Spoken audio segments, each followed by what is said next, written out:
cabin. It's been here since, I think, 1974 or something. It's boat access only, West Coast Vancouver Island, pretty remote. There's a few other floating cabins around this bay.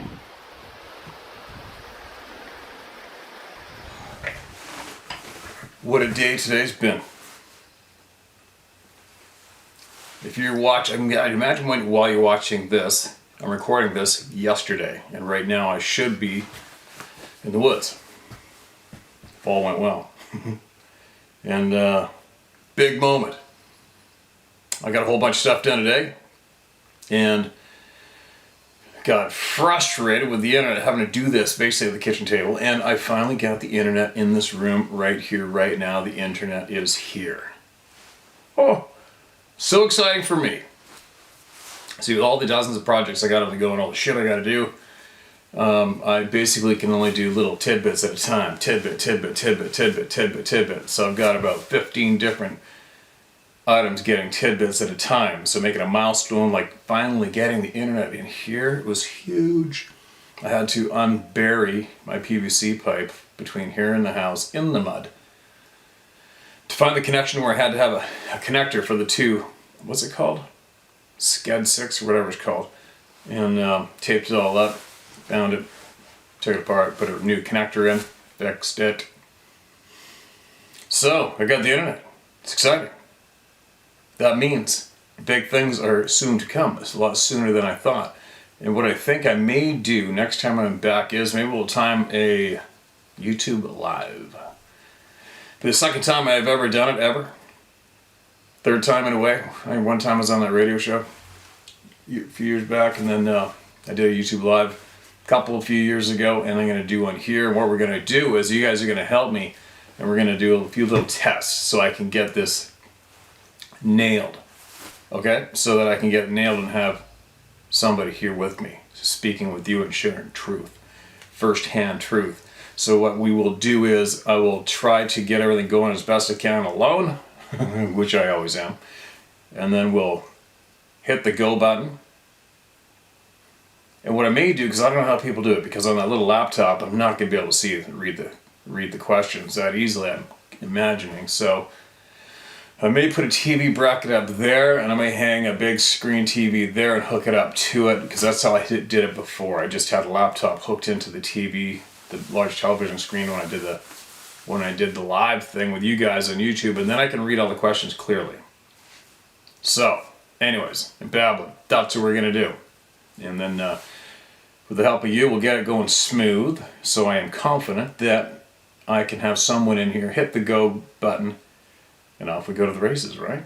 How exciting is that? And that also helps save me time, because then if I just let it rip live, I don't think I have to edit again, right? It'll just stay up, I believe. So there you go. Now, what am I doing now? Sarah's working. She's working part-time for a local stylist. And another big news, her daughter just got her first job ever today. Kind of confirmation. Big day today. Big day. So I'm very proud of her.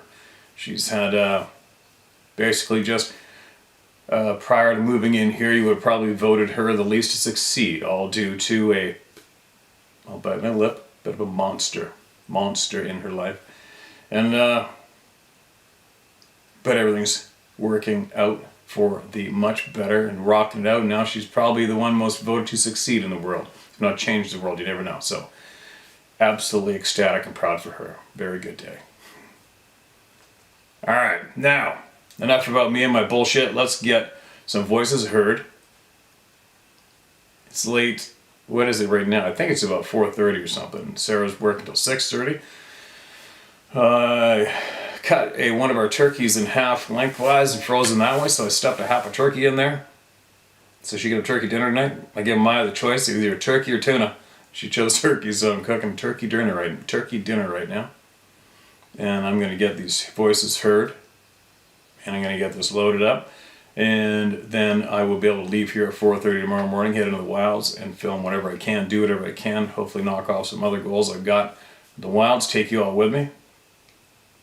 What else? Quick mention on I made a post on the community page I'm just feeling it out, saying, what if? You know, whenever I talk, I'm talking like with all you guys, like we're a bunch of buddies sitting on a job site, just bullshitting.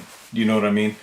Bouncing ideas off each other. And as we're all together in this crazy place, I just thought I'd throw it out there and say, hey, what do you think? I wonder how many people could actually do it. How could we stop the planet? Just stop. You know what I mean? Just stop. Stop everything. To clean house. There's many houses that need to be cleaned. And I was curious about that, and so I started a poll. I'm like, well, there's a lot of people here. I wonder if that could actually be a possibility. And how could you really picture going down?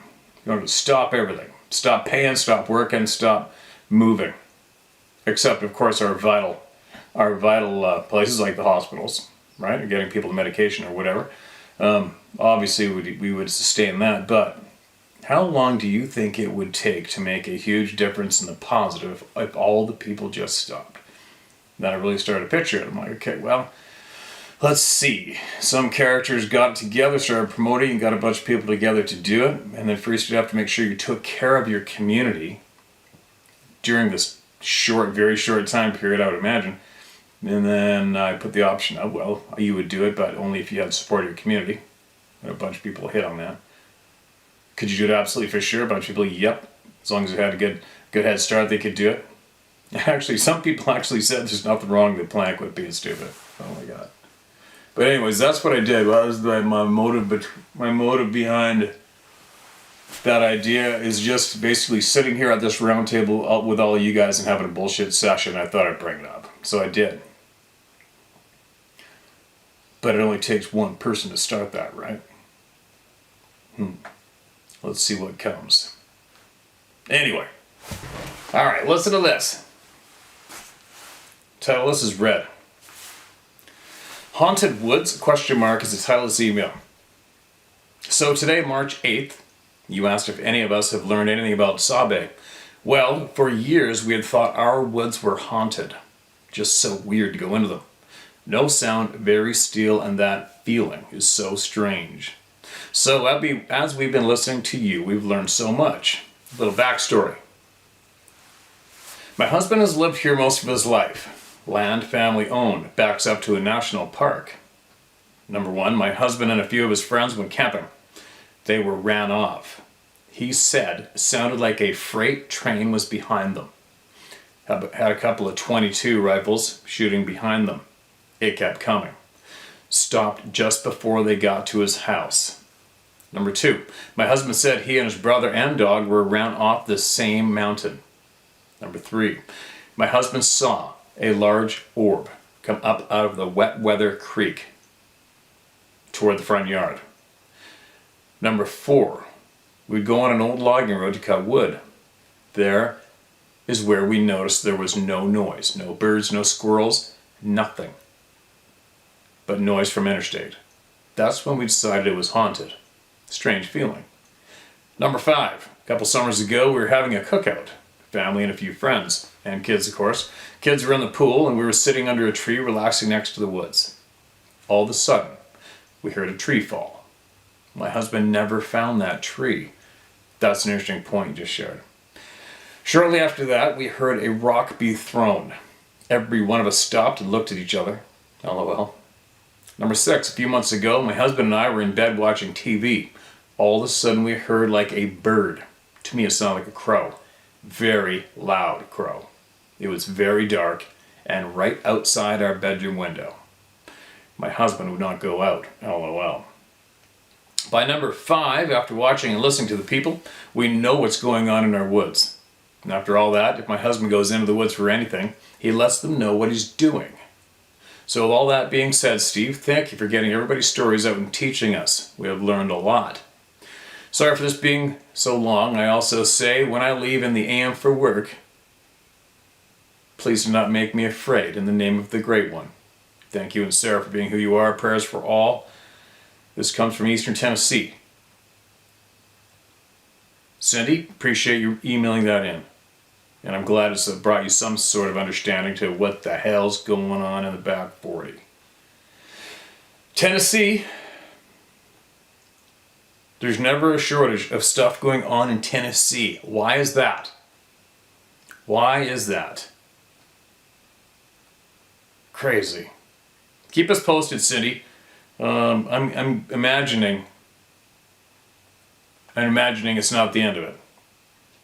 If we go by the patterns that mesh up with what you just shared with us. So please send more when you can, when you learn more. Alright, what's this one? Wanda Fuca screams and knocks last night with recorded audio. Wow.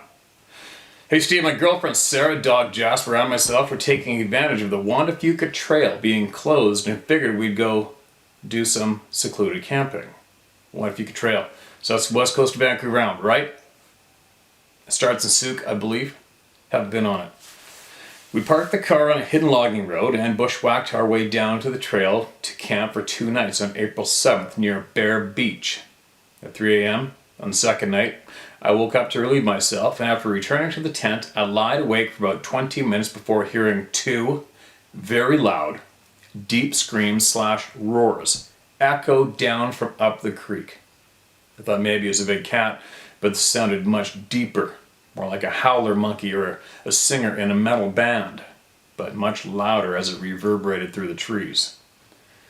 Sarah slept through it, but Jasper woke up and stared nervously in that general direction, north. It freaked me out,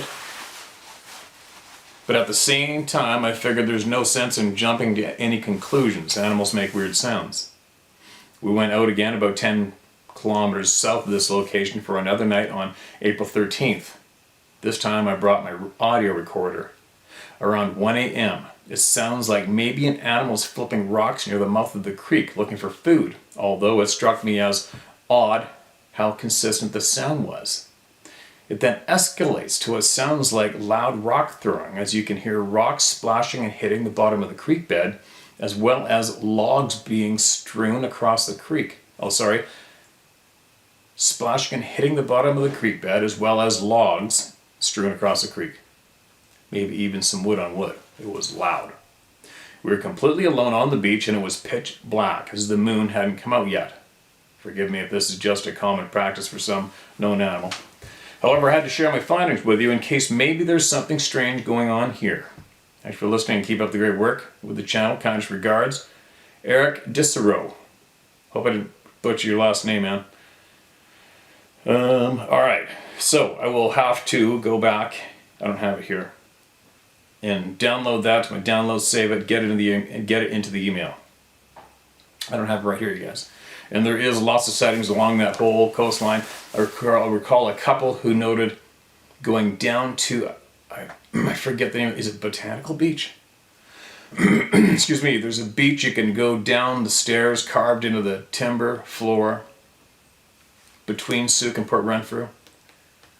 Oh, I should know the name of that beach, but I forget. I've been down that road I've not been to Port Renfrew to Souk in literally years and years and years, okay? So I'm not familiar with the trail, although I know it was laid down around there. But I do know there was a couple who had seen one of these beings on the beach, on that beach. What else? Obviously Port Renfrew's on fire.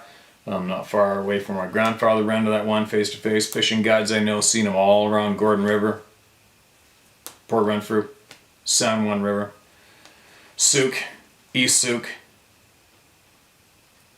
Yeah, you're right in the heart of it right there. You're right in the heart of sharing the land right there, I should say. So hopefully we'll see what your recording is. I'll have to play it after, unfortunately. Does it make a difference? What's that? Remember earlier you were trying to prove me that place didn't make a difference for you?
Now, this next one is titled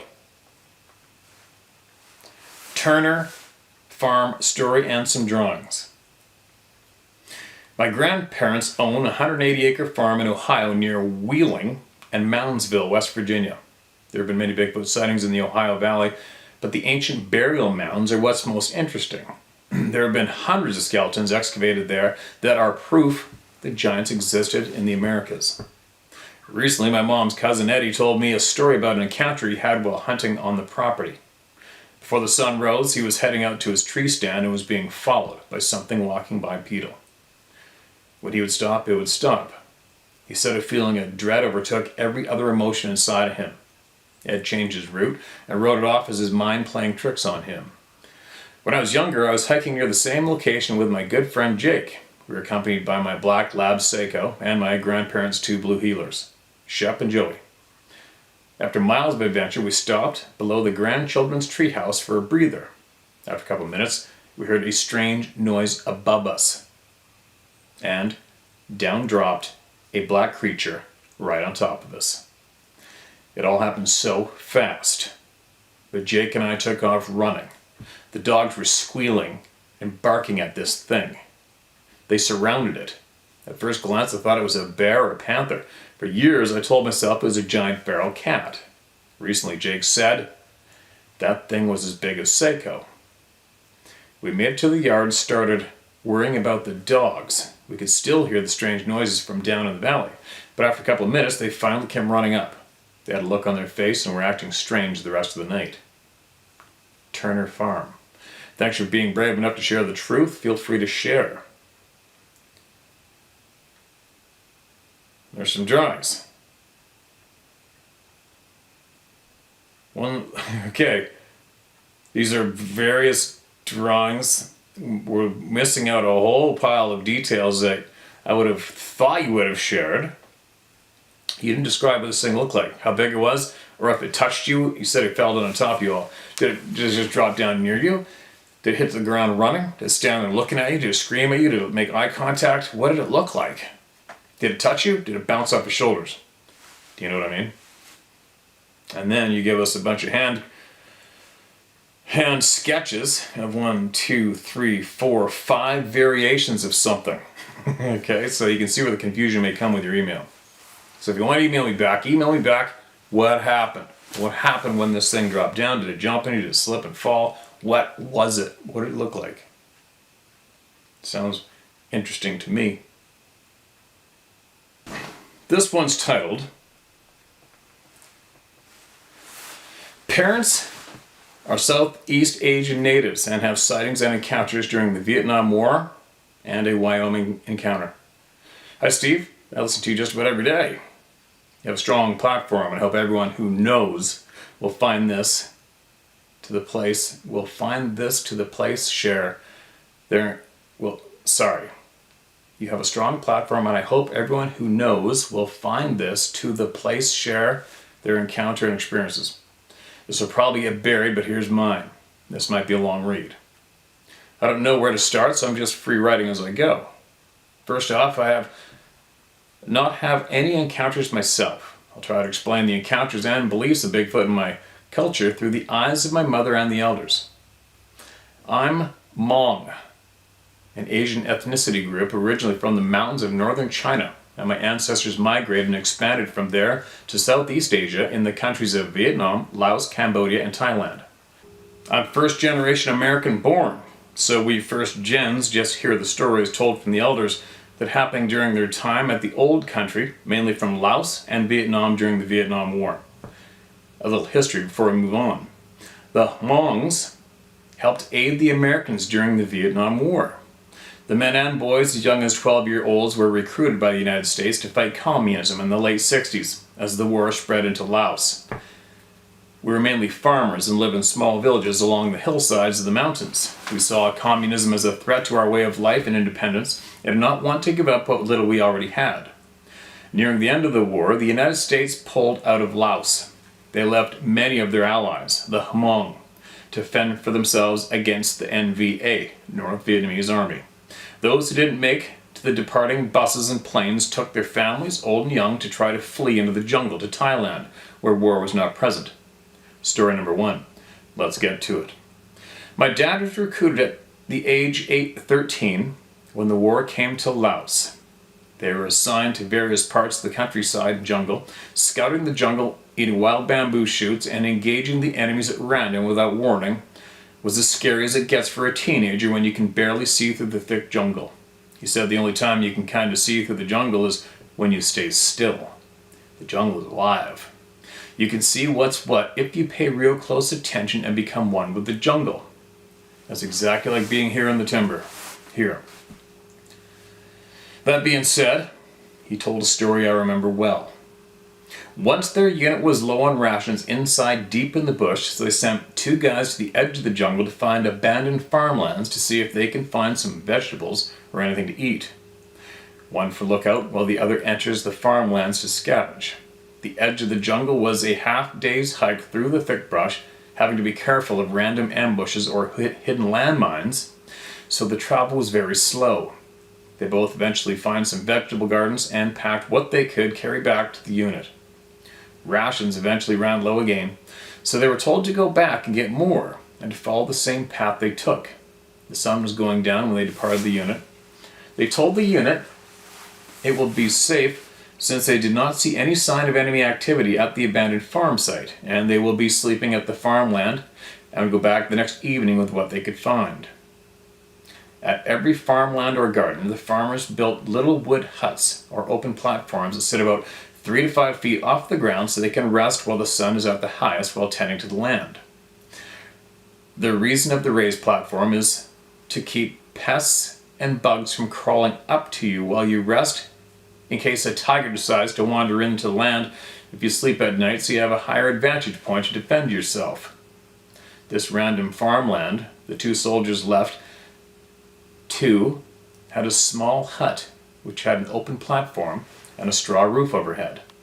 The 2 soldiers made it there sometime in the middle of the night and decided to rest in it so they can regain the strength to gather food and for the trip back at sunrise. They took turns sleeping, one for lookout while one sleeps. Not too long after the first slept, the one looking out heard single footsteps coming some distance away. Fearing it was an NVA scout closing in, he woke the other guy up. Armed with M16s, they raised their rifles into the dark where the noise was coming from. Tempted to use a flashlight to see what was closing in, they decided to wait until the final moment, when whatever got close was to open fire or not. As the footsteps got closer, they were aware it was bipedal, the way it moved towards them, but did not want to shoot in case there could be more enemies waiting at the jungle line. As the footsteps came to a stop near the hut, they both paused, panicked, and opened fire. The next morning, nearing the afternoon, the 2 have not returned back to their unit squatting in the jungle. My dad's small unit decided to go find the 2 missing soldiers and eventually track them down. Both men were severely beaten and unconscious but alive. My dad can see the scuffle in the dirt, and the unit made quick makeshifts of bamboo and straw bedding to carry the 2 back into the jungle in case the NVA was nearby. When the first soldier woke up, his unit asked if the NVA had beaten them. His answer shocked the unit. He told them he was on first watch. Then he heard footsteps come from the jungle line and walked towards where they were resting. Not being able to see anything, he woke up his partner and they shot at whoever that stopped at the foot of the hut. He said it was not an NVA soldier. He kept saying it was a Maolu.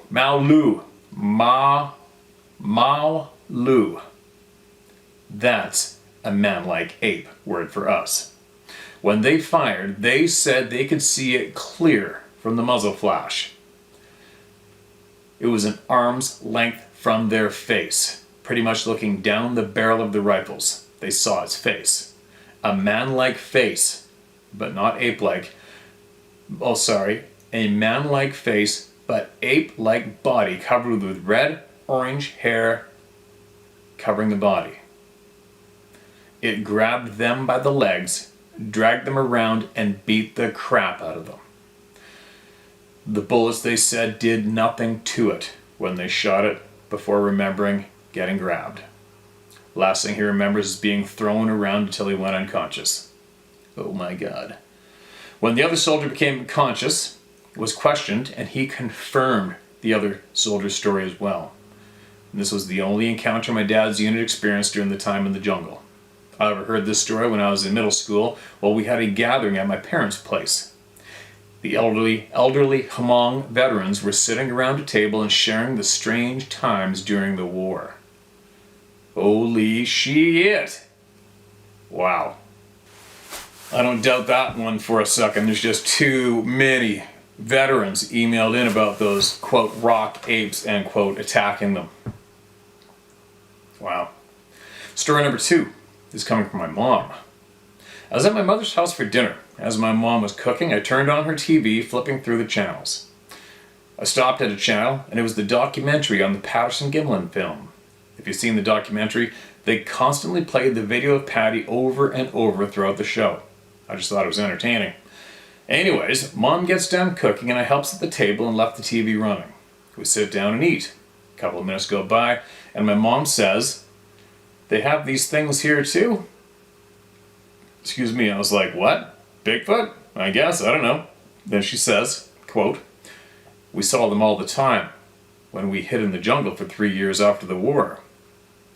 I was shocked, and I asked her to tell me more. She said, "Every day in the jungle, you had to relocate because we were hunted down by the NVA. You didn't know where you're going most of the time, and most of the time you're just trying to stay real quiet and find food. You get really deep into uncharted places of the jungle, places no one has ever been. Sometimes you see them, a glimpse of them, and sometimes you see them hiding in small trenches they dig under a tree trunk, and they are still, very still. You don't bother them and they don't bother you. This is their home, and we're just passing through." I asked if they look like the one on TV, and she says, "Kinda, but more reddish orange. Kinda like a monkey covered in hair. Same size as a human, and walks like a human being on 2 legs." Wow. Story number 3. This takes place around 2010 in Wisconsin near Black River Falls. I had an uncle who loves hunting. Hunts and fishes every chance he gets. The one year this happened, he was out on a 60-acre land he rented out for many years. He's up on his usual tree stand. It was gun season. A few hours in, nothing much was happening. Not even a chipmunk making any noises. Odd, he thought. When he realized there's actually no noises at all in the woods. Dead silence. He said there might be a predator nearby, like a coyote or a bear. Uncle begins to slowly turn around, glaring around the trees and bushes. That's when he saw something unusual. Very familiar with the area that he has hunted with many years, thought to himself, "What the F? What the F is that?" About 25 yards to his right, he said it looked like a huge, dark, broken or fallen tree trunk with a few branches spread, covered in dirty, matted moss, laying on the ground that wasn't there before. If that makes sense. He thinks to himself, like, what the F? How the F have I never noticed that there? Then suddenly, the tree trunk looking thing just pushed off the ground slowly and gets up and stands on 2 legs. Still confused, he was like, "That ain't no tree. That's a big ass person?" Uncle said he thought it was a big white guy in a blackish brown camo suit like the snipers used to camouflage themselves with their environment, and they were effing with him until he saw its face. That thing, somehow, must have quietly crawled within 25 yards of my uncle, unbeknownst, and stood up just staring at him. He said, the face wasn't right. It was like a human face, but not.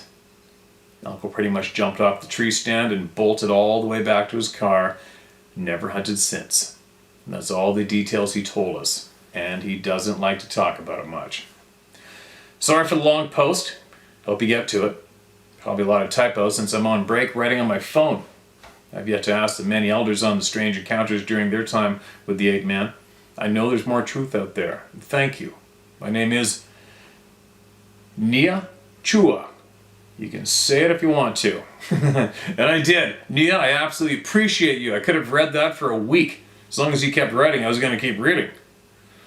Wow. That's a triple, quadruple wow. And that's a holy cow, we appreciate you moment. Hearing directly from the elders of what they see and experience. That is pure gold. Especially today. I do believe that the senior aged people portion of our communities are not being heard enough. Especially today, right? The wrong people are being heard today when it comes to the louder voices online. But when it comes to this topic, everybody counts. I love hearing from everyone. But I just especially love hearing from our elder members, especially directly from what they have seen and what they know firsthand. They pass it on like that. That is gold. We've got a good handful of people who wrote in about the rock apes, they called them in Vietnam. And when you were explaining the stories of them having to elude and go into the jungle and move at night, all I was thinking about was cobras and tigers. Oof. You know, I finally went and saw some tigers in Thailand this winter, and I'm just looking at those animals. They are something else to see. They are something else to put your eyes on. And I automatically went to picturing them in the timber, in the jungle, stalking my ass. I'm like, oh God, no thank you. Apparently a tiger still blatantly just jump in the water and swim over and snatch people off canoes in India. Would that be creepy? 5-6 guys, and there was a video clip of one diving out of the jungle, broad daylight, huge. There's like 6 or 7 of these indie men on a dugout canoe with long poles, and they were just smacking those poles in the water towards that thing like as fast as they could, and it detoured it. It turned around. But man, could you just imagine sharing the forest with tigers? Could you imagine that? I mean, we got enough going on here. With cougars, wolves, coyote, Sasquatch, grizzlies, right? Black bears. Yeah. Appreciate that share, man. Absolutely appreciate that share. And if you do eventually hear more, please send it. Please send it. I am curious. Alright, we've got another one titled Camp Lejeune Marine Encounters, and here's proof of service. DD214 included. Wow. Mainly sharing the military document as proof of my background and location. If you served the U.S. military, you have a DD214, so here's mine. Steve of Senior Subscribers report from Camp Lejeune, North Carolina. Here's attached to my military DD214, showing I was there during the height of the war on terrorism. I myself had a weird encounter at Camp Lejeune, North Carolina. The previous emails are spot on. Sorry, thought I saw my pesky raccoon. I think it's a cat. My encounter, the previous emailers are spot on about the area of Sneed's Ferry Gate and other areas. My encounter was at LZ Bluebird, a training area in the back of Camp Lejeune. We were doing pre-deployment training for Afghanistan on my second deployment.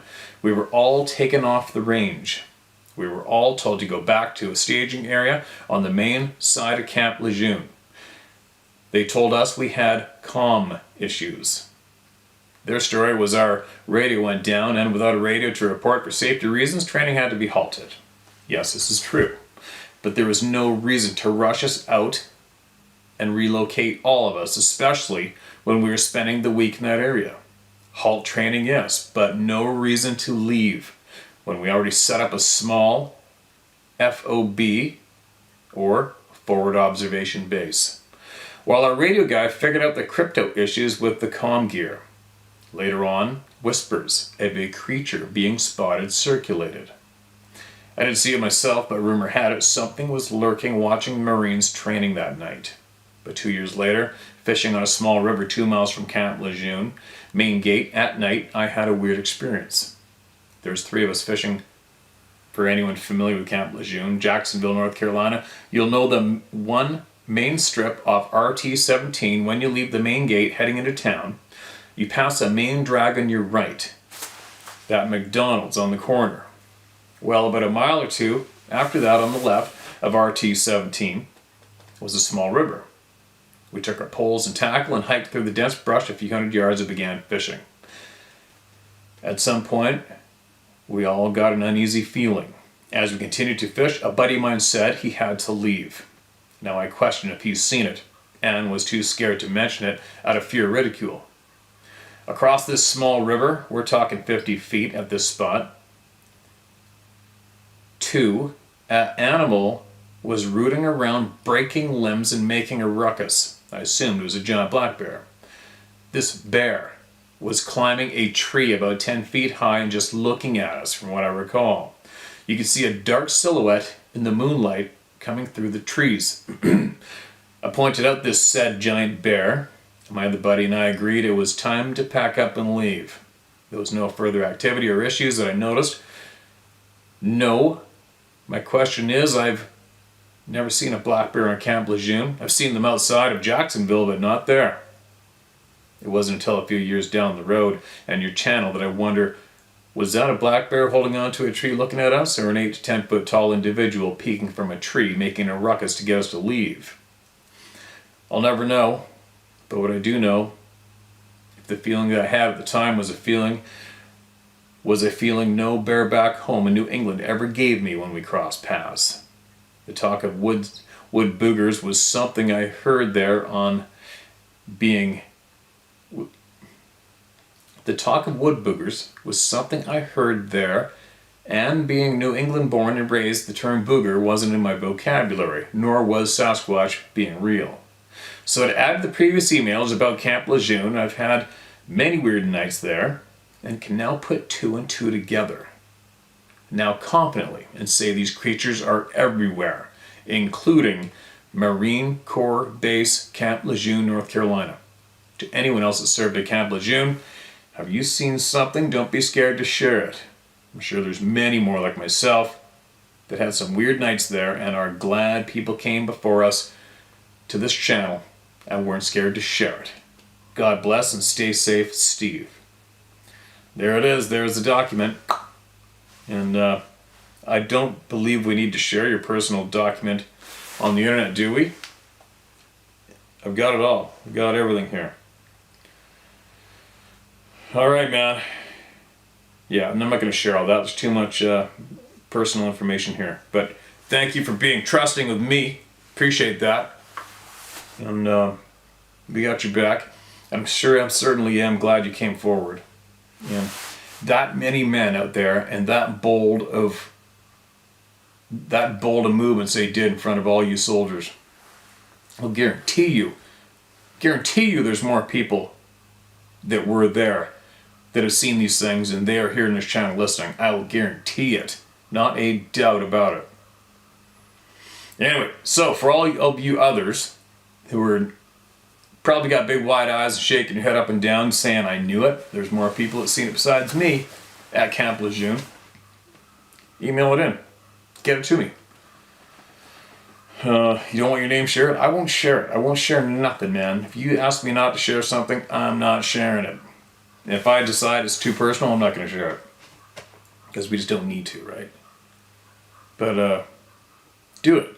Email me. Share my story at howtohunt.com. Get it off your chest. Share what you've seen. Where you've seen it. What happened. How many other people saw it. And especially share with us if you were told to shut up. And by who. And share with us if some other so-called government-looking individuals showed up that you weren't familiar with on the base after this shit went down. I'd be curious to know if that went down as well. Wow, right? Anyway, moving along. What can I add in here? I don't think too much. At the end of the day, holy shit, you guys. Reading is putting me to sleep, but anyways, I'm stoked to have the internet in here finally. You know how long it's been I've been doing this damn room? Well, the whole shed, the whole shop, the whole barn, the whole frickin' farm. Getting the internet in here is a massive relief for me. So I can't wait. After this weekend, we're going to go live. Who knows, maybe even this Sunday. We'll see what happens. And We're going to get this place dialed in. You guys are going to help me, all right? What else? Yesterday's video. That would have been this morning's video that I recorded. Don't forget. The people who have helped keep honest testimonies hidden. The people that have taken the stories of brave individuals who didn't ask for this shit and taken their stories after they were brave enough to share them with them and changed them. Those same people who have absolutely went out of their way and willingly, intentionally taken part in annihilating good, hardworking, honest people's careers and names. They are about to get exposed. Every one of them. Especially one of the main ring leaders. I'm looking forward to doing what I can to help this go down. Why? Because all of you deserve that respect. All of you. Especially all the people who've had a negative impact from these people. You deserve this. And they deserve this. Right? They deserve to have their truths shared publicly. Because of what they have done to all of you intentionally for many years. It is true. It is true. And I'm not scared. I'm definitely not scared. Not a frickin' chance in hell. I absolutely love handing the asses back to the culprits who intentionally harmed the good people. I love it. I absolutely love it. So, I'm going to help this rather large group of people do what's right, while getting absolute crazy ass truth delivered to all of you. There you go. Take from it what you will or leave it. I'll be back shortly. And I hope, while you're reading this, I am pulling off what I'm trying to pull off in the woods with my cameras. I'll be back shortly.